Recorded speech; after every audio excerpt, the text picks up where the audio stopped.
Cross jerked his hand backward, but Amanda was faster. She held the flag firmly, pulling it away from his body. For a moment, they both held the cloth between them. Cross's face turned red. His handsome features twisted into anger. "Give that back," he said. His voice was not smooth anymore. It was sharp and mean. Amanda did not give it back.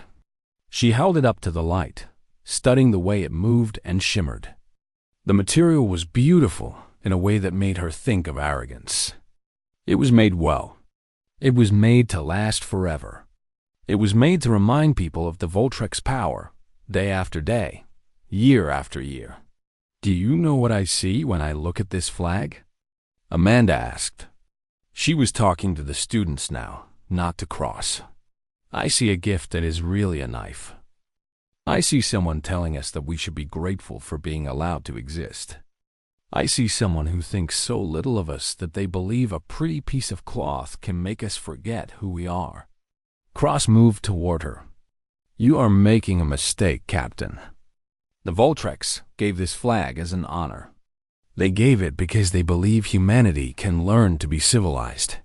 They gave it because they are afraid," Amanda said simply. She walked toward the demonstration table in the corner of the classroom. On that table sat a plasma torch. It was used for cutting metal and working with materials that normal fire could not touch. The flame burned blue and white and could reach temperatures that would turn rock into liquid. Cross moved faster now. He understood what Amanda was thinking about doing. "Do not," he said. It was not a request. It was a command. "You cannot. If you destroy that flag, the Voltreks will consider it an act of war. You will be arrested. You will be tried. You will be executed." Amanda reached the torch. She did not hesitate. She did not think about the consequences. She had learned long ago that some things mattered more than safety. Some things mattered more than life itself. She turned on the torch. The flame erupted to life, blue and brilliant and hungry. The sound it made was like a dragon waking up. "Stop!" Cross shouted. He moved toward her, his hands reaching out. Amanda moved faster than his hands could follow. She raised the Voltrek's flag and placed it directly into the plasma flame. The flag did not burn like normal cloth burns. It did not catch fire and turned slowly to ash. Instead, it ignited instantly. It burned with colors that no fire on Earth could produce. It burned with colors that seemed impossible. The material released energy as it died, sending light and heat in all directions. The classroom filled with brilliant blue and white light. Students covered their eyes. Cross made a sound like pain. Amanda held the flag steady in the flame, watching it burn, watching it change and break apart and transform into nothing. In less than 5 seconds, the flag was gone. Where it had been, there was only ash. Black ash that drifted down like snow, falling onto the demonstration table, falling onto the floor. Amanda turned off the torch. The classroom went dark for a moment as everyone's eyes adjusted. The smell of burned alien metal filled the air. It smelled like nothing on Earth. It smelled like the end of something. Cross stood frozen. His mouth was open. His hands were still reaching toward where the flag had been. He looked like a man who was trying to understand something that could not be understood. The students did not move. They barely breathed. Amanda set down the torch carefully. She brushed black ash from her uniform. When she spoke, her voice was steady and strong. "The Voltreks made a mistake," she said. "They assumed that humans fear them so much that we would protect their gifts. They thought we would build temples for their flag. They thought we would teach our children to respect it and fear it. They did not understand one simple thing about human beings." She looked directly at Cross. "Humans are willing to burn what we value if it means protecting what we believe in. Humans will destroy our own monuments if it stops others from using those monuments as weapons. We are not a species that accepts chains, even beautiful chains. We are not a species that takes gifts that are really lies. Cross's face was getting redder. His hands clenched into fists at his sides. You have just destroyed a gift from the most powerful military force in known space, he said quietly. Do you understand what you have done? Yes, Amanda said. I have taught my students that a human being can look at the whole galaxy and say no. I have shown them that fear should not control our choices. I have proven that we do not need permission from the Voltrex or anyone else to be great. She walked back to the center of the classroom. Every student's eyes followed her. The commander came here today to teach you that we are weak, that we are small, that the best we can hope for is to accept a position below the Voltrex and every other ancient civilization. He wanted you to believe that greatness is only for species that were born thousands of years before us. That technology and age are the only things that matter. Amanda stood tall. Her uniform was covered in black ash. Her hair was slightly burned on one side from the heat. She looked like a warrior who had just walked through a battle. I am teaching you something different. I am teaching you that humans become great, not because it is easy, but because we choose to try. We survive not because we are the strongest, but because we refuse to give up. We matter not because someone powerful tells us we matter, but because we decide that we will not accept being told we are less than we are. She paused. The students were listening so hard that the room felt like it was holding its breath. That flag represented surrender, Amanda continued. It represented the idea that some species are born to rule and others are born to serve. I burned that flag to show you that humans reject that idea completely. I burned it because some things are more important than safety. Some things are more important than being safe and comfortable and accepted by the powerful. Cross turned and walked toward the classroom door. When he reached it, he stopped and looked back at Amanda. You have made yourself an enemy of the Voltrex Confederation, he said. Amanda met his eyes. No, she replied. I have made myself the best advertisement they will ever see for why they should fear humanity. Not because we are weak, but because we are willing to burn anything, including ourselves, for what we believe is right. The door slid open. Cross walked out. The door closed behind him, and he was gone. The classroom was completely silent. The ash from the Voltrex flag was still falling slowly through the air, like black snow, like the ashes of a dying empire, like the birth of something new. Captain Amanda Rivera stood at the front of her classroom at the Terran Defense Academy. Her gray eyes moved across the faces of her 23 students. They sat in neat rows, ready for another day of learning about how to deal with alien species. Amanda had been teaching this class for 5 years. She knew every student's name, their strengths, and their fears. Today felt different. Today, Commander Daniel Cross was coming to visit her class. Amanda did not want him there. She had told the academy directors this, but they did not listen. Cross was a decorated officer. He had family connections to people who made important decisions. He was a war hero, they said. The students would benefit from his presence, they said. Amanda knew better. She knew that Cross was none of these things. He was a man who had climbed high because his father was important, not because he deserved it. He was a fake hero who took credit for other people's work. He was dangerous because young people believed in him. The classroom door slid open. Commander Cross walked in like he owned the room. He wore his dress uniform, all sharp lines and shiny metals. His face was too handsome in a way that made him look plastic. His smile was too wide and too confident. He held something under his arm, wrapped in white cloth. Amanda did not stand up to greet him.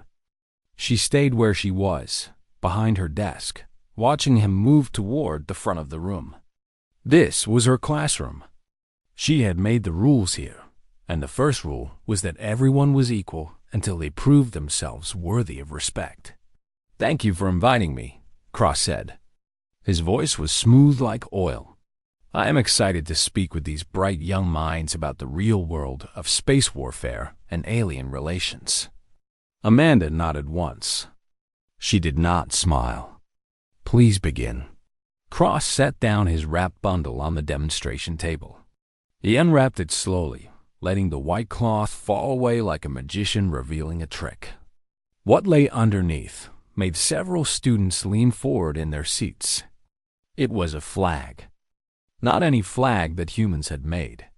This flag was made from materials that seemed to shift color in the light. The fabric looked stronger than steel, but moved like silk. This, Cross said, holding it up, is a gift from the Voltrix Confederation. Do you know what the Voltrix are? A student named Paul raised his hand. They are one of the oldest spacefaring civilizations. They have technology thousands of years ahead of us. Correct, Cross said. He let the flag catch the light again. They've been traveling through space since humans were still hunting with rocks. They have built cities on artificial worlds. They have weapons that could destroy entire planets. And they have given this flag to humanity as a symbol of something very important. Amanda watched him. She could see where this was going. She could see the trap being set for her students' minds. This flag, Cross continued, represents humanity's place in the galaxy. We are young. We are weak. We have only just learned to leave our home planet. The Voltrix and civilizations like them are so far ahead of us that we can never catch up. This flag is their way of saying, you are welcome in our galaxy, but you must understand your place. You must understand that you will never be our equals. He walked along the line of students, holding the flag in front of them like something precious. Some of you might feel anger at hearing this. Some of you might want to believe that humanity can stand with the greatest civilizations in the universe. But the truth is harder than that. The truth is that we are children playing with toys while adults control the world. The sooner you understand this, the sooner you can accept reality and build useful lives for yourselves. Amanda's hands were very still on her desk. Her fingers did not move. Her face did not show anything. But inside her chest, her heart was beating hard, and fast. Cross was now standing in the middle of the classroom, holding the flag up high. Captain Rivera has been teaching you that humanity is strong, that we are special, that we can stand up to any threat. I am here to tell you that she is wrong. I respect the captain. She is a good officer, but she is emotional about her species. She lets that emotion cloud her judgment. I do not have that problem.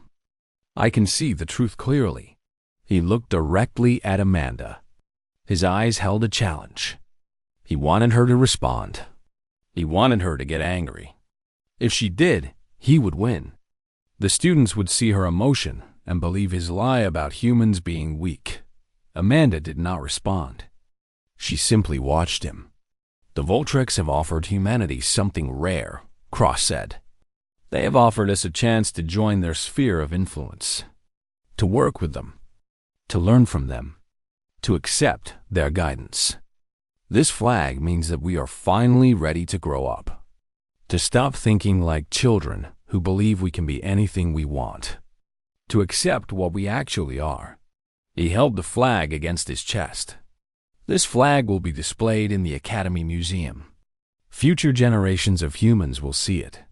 They will understand that we made peace not through strength, but through wisdom. We accepted the truth that some species are born to lead, and others are born to follow. Humanity's strength comes not from fighting against this truth, but from accepting it. The classroom was completely silent. Amanda saw several students nodding slightly. Others looked uncertain. A few looked angry. Good. Let them feel these things. Let them understand that Cross's words were meant to break them, to make them smaller, to teach them to not dream of greatness. Amanda stood up. Her chair made a small sound as it moved back. She walked around her desk and moved toward Cross. Her steps were slow and even. Every student watched her move, Cross stood taller. He was waiting for her to acknowledge his wisdom. He was waiting for her to admit that he was right and she was wrong. Amanda stopped 3 feet away from him. She did not speak for a long moment. She simply looked at him. Then she looked at the flag he held against his chest. "That flag," she said quietly, "represents a lie, and I will not allow you to teach lies in my classroom." Her voice was not loud, but it carried the weight of someone who had seen real battles. Someone who had watched people die. Someone who had paid the price for truth and would not back down now. Cross's smile became smaller. The confidence in his face cracked just a little. Amanda reached out and took the flag from his hands before he could stop her. The academy director called Amanda into his office at 6 in the morning. It was clear he had not slept. His face was gray like old stone. Papers were scattered across his desk. His coffee was cold. He looked at Amanda as if she was a bomb that might explode. "Sit," he said. He did not offer her a drink or use her rank. She sat. "Do you understand what you have done?" he asked. His voice was very quiet. "Yes," Amanda said. "The Voltrex Confederation has filed an official complaint. Commander Cross has filed a report. We have received 12 communications from the Colonial Defense Council in the last 6 hours. The media has already started broadcasting the story. There are people calling for your arrest. Some are calling for your execution." Amanda did not respond. "I am trying to understand why you would do this," the director continued. "Why you would deliberately destroy a gift from one of the most powerful civilizations we know. Why you would teach your students to disrespect alien cultures. Why you would put the entire human presence in this sector at risk." "Because it was the right thing to do," Amanda said. The director stood up. He walked to the window and looked out at the morning sky. Outside, the sun was rising. Ships moved between the docking stations. The academy went about its normal day, but everything had changed in the last 12 hours. "The academy might be forced to dismiss you," he said without turning around. "The government might arrest you. The Voltrex might demand compensation that we cannot pay. And all of this because you burned a flag." "I did not burn a flag to hurt people," Amanda said. "I burned a flag because a man was teaching children that they should be slaves. I burned it because he was trying to convince them that their species was worthless. I burned it because some things cannot be allowed to exist in a classroom where we teach young people to think and lead and dream." The director turned to face her. "You are a soldier. You understand hierarchy and orders. You understand that there are consequences to actions that defy authority." "I understand that," Amanda said. "I also understand that some orders should not be followed. Some authority should not be respected. And some lies should be fought even when fighting them costs everything." The director sat back down. He put his face in his hands. For a moment, Amanda thought he was going to cry. "I cannot protect you," he said finally. "Whatever happens next, I cannot protect you." "I do not need protection," Amanda replied. "I need you to understand why I did this. I need you to understand that humanity will never accept being told we are less than we are. We will never accept a position below others because we were born later or developed technology slower. We will never stop dreaming of greatness simply because someone more powerful tells us to stop." The director looked at her. His gray eyes were tired but clear. "That is a beautiful idea," he said. "But the galaxy does not care about beautiful ideas. The galaxy cares about power. And you just made us seem weak. You showed that we cannot even control our own people. You showed that a human captain will destroy something important to prove a philosophical point." "No," Amanda said. "I showed that a human captain will burn anything to protect our people. That is not weakness. That is strength." News of Amanda's actions spread through the academy like fire. Students talked about it in the halls and in their dormitories. Some believed she was a hero. Others thought she was insane. Everyone had an opinion.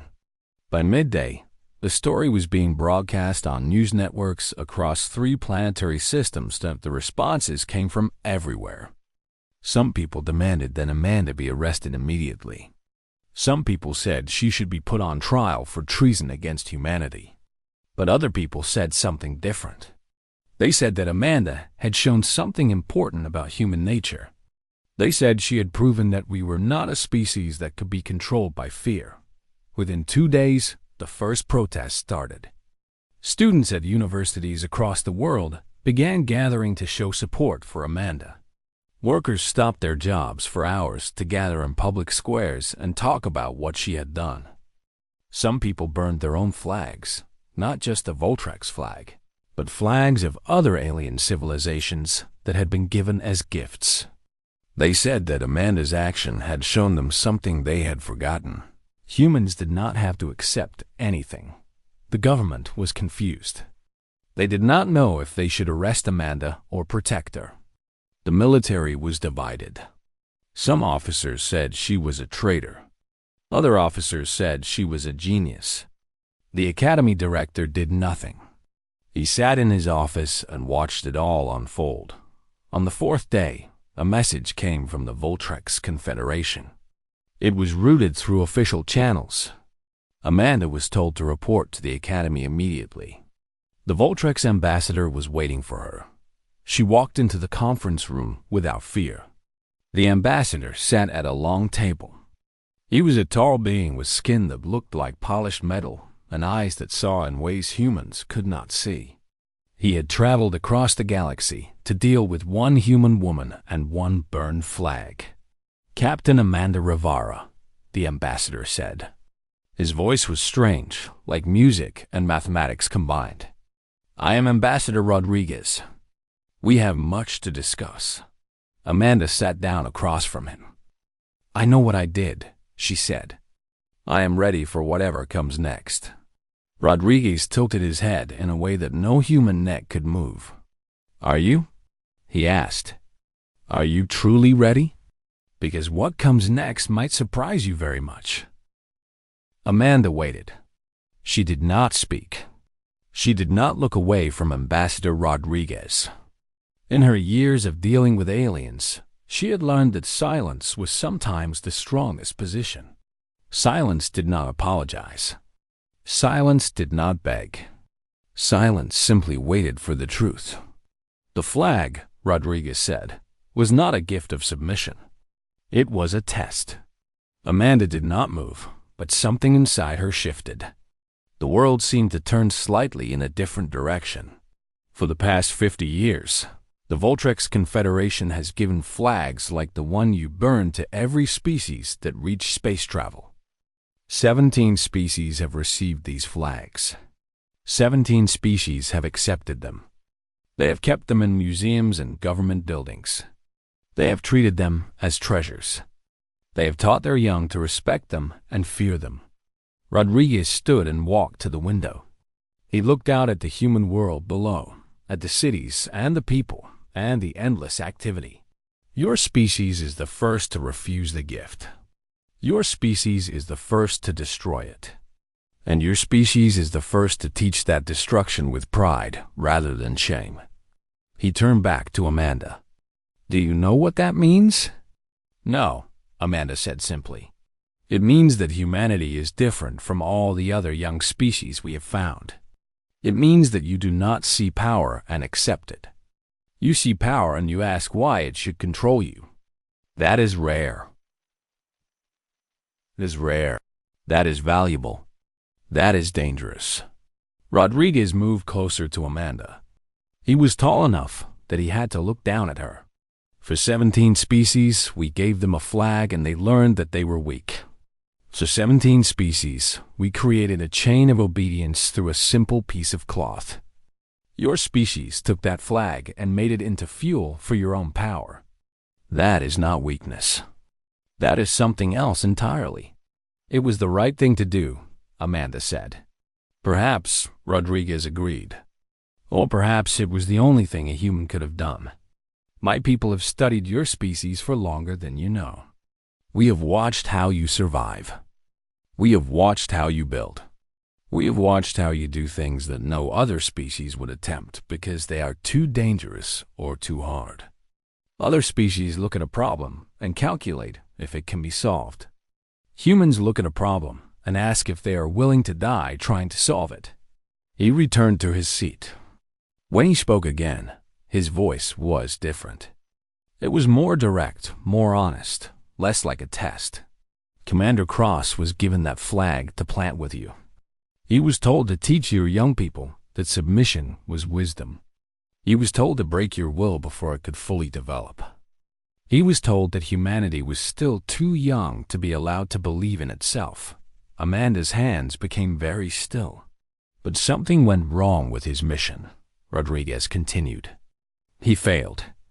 He encountered you. And you showed him and your entire species something that we Voltrex have forgotten over our thousands of years of expansion. You showed him that humans have not learned to fear power.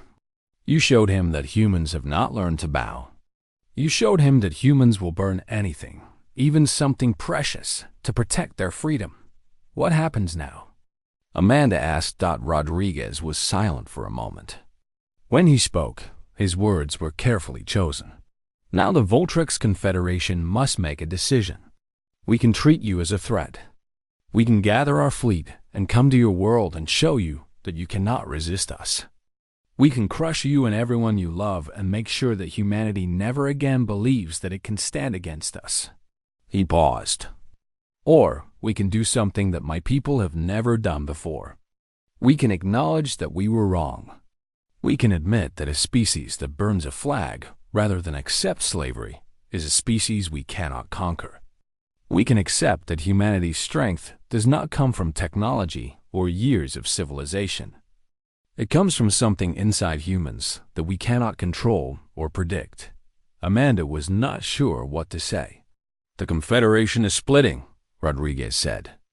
Half of my people believe we should crush humanity now, while you are still weak. Half believe that humanity is the future of this galaxy. Half believe you should be destroyed. Half believe you should be our partners. What do you believe? Amanda asked. Rodriguez did something that looked almost like a smile. I believe, he said, that your captain just taught the entire Voltrex Confederation something about evolution.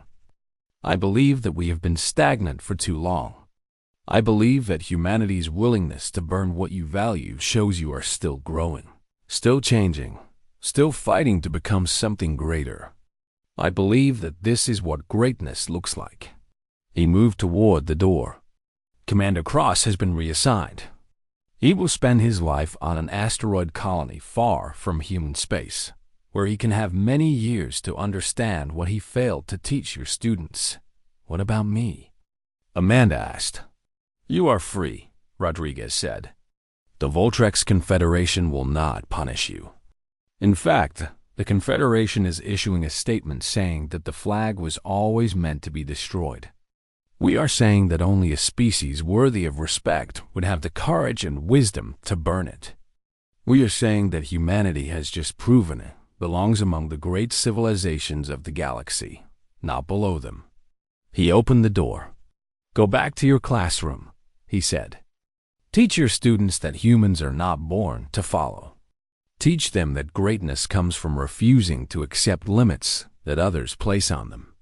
Teach them that sometimes the most powerful thing a species can do is burn a gift from someone who thinks they are superior. Amanda stood. Thank you, she said. Do not thank me, Rodriguez replied. Thank yourself. And thank your species for reminding us what it looks like to fight for freedom. The ambassador left. Amanda stood alone in the conference room. Through the window, she could see the academy below, could see students gathering in small groups, could see something shifting in humanity's understanding of itself. 2 months after the flag burned, Amanda stood in her classroom again. The room looked the same as it always had, but everything was different now. The students were different. The entire academy was different. The entire human race was different. The black ash from the Voltrix flag had been collected and placed inside a transparent sphere. This sphere now hung in the center of the classroom, directly above the demonstration table. Light from the sun came through the windows and made the ash sparkle like stars. Amanda looked at the faces of her new students. There were 25 of them today. 2 had been added to the class because of the interest Amanda's actions had created. Every student who had been present on the day of the flag burning had requested to continue in her advanced diplomacy class. Every single one. Today we are going to discuss what it means to negotiate from a position of strength, Amanda said. Her voice was calm and clear. But before we do that, I want to tell you something important about the flag that hangs above us. She pointed to the sphere of ash. That flag was given to humanity by the Voltrix Confederation. It was meant to teach us that we were weak. It was meant to teach us that we should accept a place below other civilizations. It was meant to be a permanent reminder that some species are born to rule and others are born to serve. Amanda walked to the center of the classroom. She stood directly under the sphere of ash. I burned that flag, she said simply. Not because I was angry. Not because I wanted to hurt the Voltrix. Not because I was trying to start a war. I burned it because a human being can choose to say no to slavery, even beautiful slavery. Even slavery wrapped in gifts and presented as wisdom. A student named Michelle raised her hand. Captain Rivera, are you saying that accepting gifts from the Voltrix was a form of slavery? Not slavery in the traditional sense, Amanda replied. But yes, if you accept a gift that says you are inferior, you are accepting the idea that you are inferior. If you teach your children to respect something that says they should bow to others, you are teaching them to bow. That is a different kind of slavery, but it is slavery nonetheless. Another student, a young man named Kevin, asked, Did you know the Voltrix would respond the way they did? Did you know they would understand what you were doing? Amanda considered the question carefully. No, she said. I did not know. When I burned that flag, I did not know if I was committing an act that would bring peace or start a war. I did not know if I was being wise or foolish. I only knew what I could not do, which was allow a lie to be taught in my classroom. She paused. That is what being human means. It means sometimes making choices that cost everything, without knowing if those choices will turn out right. It means believing in something enough to burn it, if that burning teaches the right lesson. The classroom was very quiet. Amanda could see the students understanding something. They were starting to understand that greatness did not come from following rules. It came from breaking rules when the rules were wrong. The Voltrix have changed their position, Amanda continued. They have issued statements saying that they were testing humanity. They say that we passed their test. But here is what they really understand now. Humans cannot be controlled by fear or gifts or threats. Humans can only be controlled by humans. And many humans will not accept control at all. She walked back to her desk. This matters because we are about to enter a new phase of human history. The Voltrix are now discussing partnership with humanity. Not equality from a lower position. Not serving them. Partnership. That means they have learned something from what happened in this room. A student named Lisa stood up. Captain Rivera, do you think all humans are brave like you? Amanda shook her head.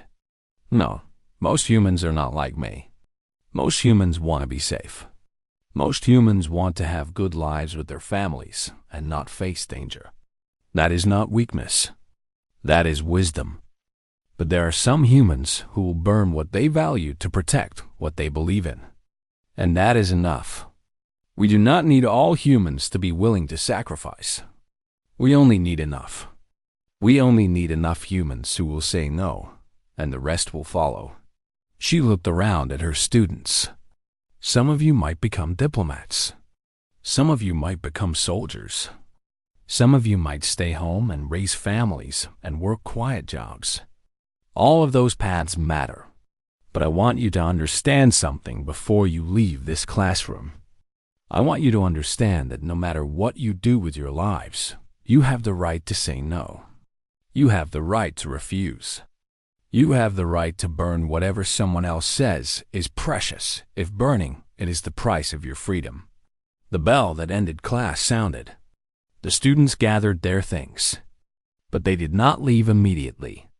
They lingered in the classroom, looking at the sphere of ash, looking at Amanda, trying to understand everything they had just heard. As the last students were leaving, Kevin stopped at the door and turned back. "Captain Rivera," he said, "if you had to do it all over again, would you burn the flag the same way?" Amanda looked up from her desk. She met his eyes. "Yes," she said. "Every time. Without hesitation. Without doubt. That is what it means to believe in something." Kevin nodded and left. Amanda was alone in her classroom. She looked at the sphere of ash hanging in the sunlight. She thought about the weight of what had happened. She thought about the Voltrex understanding that humans could not be broken. She thought about her students understanding that greatness came from being willing to burn. Outside her classroom, the world was changing. News of the Voltrex agreement was spreading. Humans were beginning to believe that they belonged among the stars, not as servants, but as equals.